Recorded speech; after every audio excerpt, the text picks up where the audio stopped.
제가 지난주에 성경을 읽고 해석하는 방법에 관한 이야기를 계속 설교로 하고 있는데, 그 성경을 읽고 해석하는 과정을 관찰하고 해석하고 그리고 적용하는 단계로 진행된다고 말씀을 드렸습니다. 근데 특히나 우리나라 사람들은 이게 순차적으로 일어나는 게 아니라 동시에 종합적으로 일어나서 다른 나라 사람들과는 좀 다른 문제가 되는데, 이건 이렇게 순간적으로 누구 얘기를 듣자마자 그 얘기를 듣고 해석하고 적용하는 것이 빠른 건 좋은데, 이 빠르기 때문에 이해력이 높다고 여겨지지만 사실은 실수도 많은 것이 사실입니다. 이거는 이제 전후 사정을 살펴보지 않고 그냥 바로 생각난 대로 그냥 얘기를 하고, 그 얘기한 것을 자신이 아주 오래도록 생각했던, 자신이 목숨처럼 지켜야 되는 어떤 신념인 것처럼 얘기하면서 보통 싸움이 시작이 되는 경우가 많습니다. 그래서 우리가 성경을 읽고 해석하는 부분은 조금 다르게 해야 되는데, 싱가포르 트리니티 대학의 그 이문장 교수라는 분이 동양인의 성경 읽기는, 한국 목회자들의 성경 읽기는 현재에 관심하고 과거는 신경 쓰지 않는다는 거예요. 가장 큰 문제점이. 그러니까 어떤 얘기를 들었을 때 자기가 겪어온 바에 따라서 빨리 해석하고 빨리 적용을 해요. 너 그러면 안 돼 라고 하는 거죠. 그런데 어떤 사람이 그 얘기를 했을 때 그 사람이 처한 당시의 상황에 대해서는 이해하려고 하지 않아요. 내가 겪었던 일을 얼른 빨리 적용을 해서 너 그렇게 하면 그러면 안 돼. 나도 겪어봐서 알아. 라고 얘기를 하는 거죠. 근데 이게 문제가 뭐 사회에서도 인간관계에서도 생기지만 성경을 읽는 데는 굉장히 큰 문제가 생깁니다. 그래서 이 이문장 교수가 얘기하는 것은 지평을 넓혀야 한다라는 거예요. 지평이라는 것은 내가 볼 수 있는 범위를 넓혀야 된다는 거죠. 생각이 넓어야 된다는 거예요. 다른 사람한테. 그러니까 우리가 상담이나 이런 걸 배울 때는 선생님들이 항상 하는 얘기가, 상담은 듣는 거지 네가 말하는 게 아니다라는 것을 강조해요. 근데 우리가 보통 상담을 할 때는 내가 더 많이 말을 해요. 상담을 받으러 온 내담자의 이야기는 별로 대충 핵심만 듣고 내가 혼자 생각해서 내가 더 많은 이야기를 하는 거죠. 그러면 상담을 받는 사람 입장에서는 그냥 괜히 쓸데없는 얘기 들으러 온 거예요. 괜히 잔소리야 집에서도 많이 듣는데 여기까지 괜히 온 거죠. 이걸 없애기 위해서는 내 지평을 넓혀야 돼요.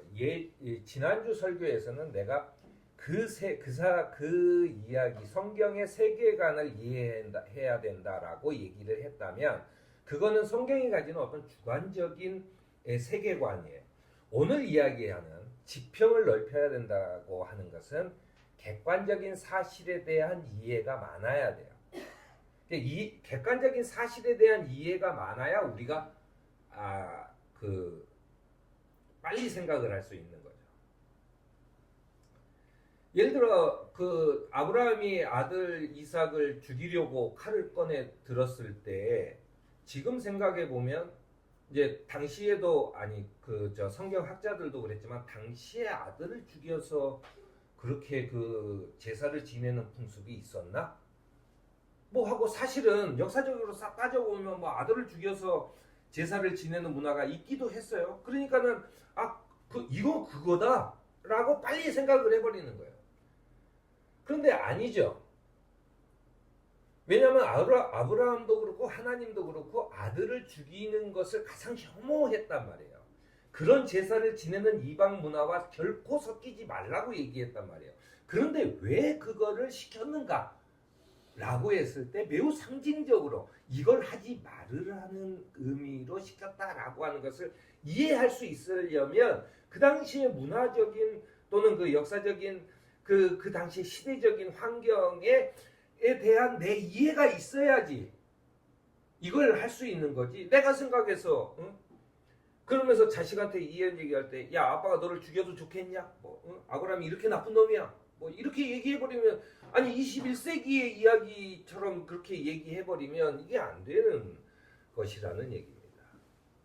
그랬을 때 우리가 당시 지평을 넓혀야 된다라고 하는 거죠. 제가 이제 계속해서 설교를 쭉 하면서 중간중간에 과학과 신앙에 관한 이야기를 계속합니다. 그러면서 제가 그 과학을 신앙으로 생각하는 사람이나 신앙을 과학으로 생각하는 사람이 둘이 만나면 싸운다고, 우리나라에 싸우면 대부분 다 그 두 사람이 만나서 싸우는 거예요. 근데 과학이라고 하는 것이 우리에게 주는 커다란 의미가 있습니다.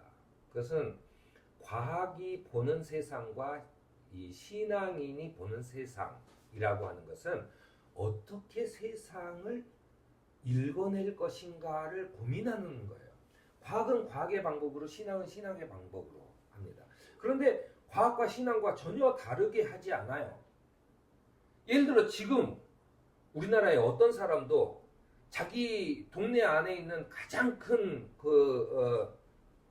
나무에 신령이 깃들었다고 그것을 쫓아서 따라다니는 사람은 아마 대한민국 사람은 아무도 없을 거예요.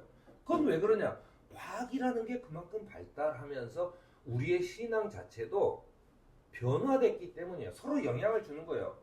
과학이 보는 세상은 이래, 신앙이 보는 세상은 이래.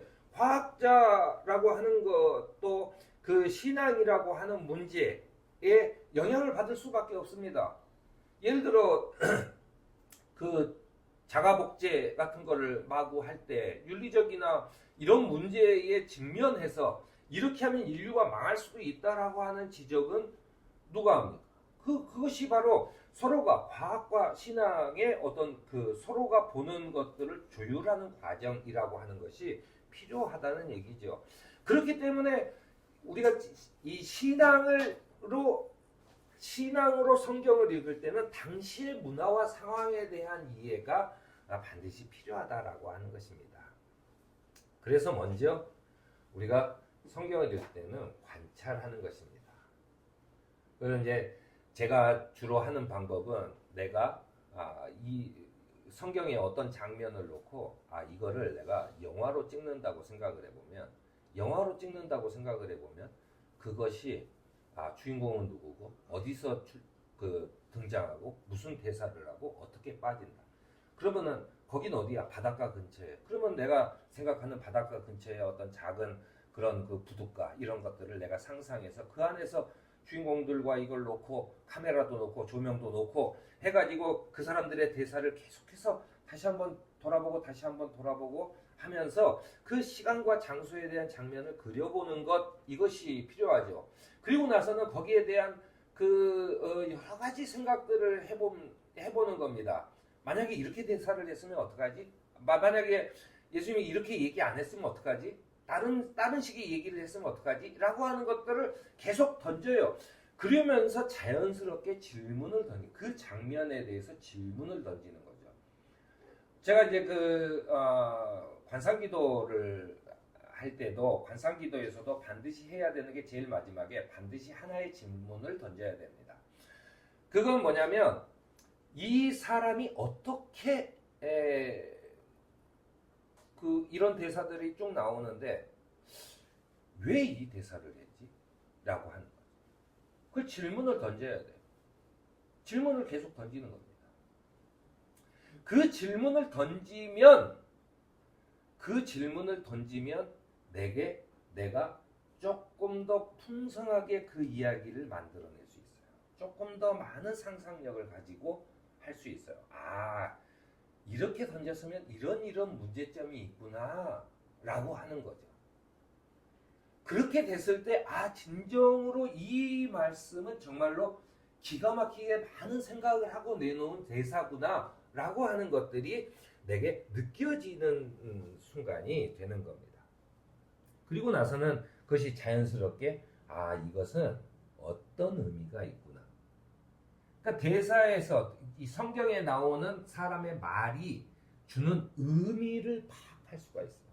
아, 어떻게 하라고 이렇게 얘기를 하신 거구나라고 하는 것들을 줄 수 있습니다. 그러면 그것을 가지고 그 다음에 이제 성경을 우리가 할 때는 읽을 때는 그 머릿속에서 계속 묵상을 하면서 그 장면을 떠올리고 질문을 하고 그리고 깨달음을 얻었다면 제일 먼저 내가 깨달은 것은 무엇인지에 대한 생각을 해야 돼요. 그래서 그걸 하나씩 하나씩 정리하는 게 필요하죠. 거기에서 그 깨달은 것 중에서 내가 감사해야 되는 것은 무엇인지, 또 내가 잘못한 게 있어서 회개해야 되는 것은 무엇인지, 내가 조금 더 부족한 것이 있어서 기도해야 되는 것은 무엇인지, 이 세 가지를 가져야 됩니다. 그러니까 내가 깨달은 것, 어떤 것을 가지고 내가 감사해야 될 것은 무엇인지, 내가 반성해야 될 것은, 회개해야 될 것은 무엇인지, 그리고 내가 좀 더 구해야 할 것은 무엇인지, 기도해야 할 것은 무엇인지, 이런 것들이 생각이 정리가 되면 내가 읽은 성경의 말씀이 이제 내 삶 속에서 지금까지는 이렇게 살았지만 이제부터는 내가 이렇게 살아야 되겠다라고 하는 이 신앙의 결단까지 이어지게 되는 것이다라고 하는 것입니다.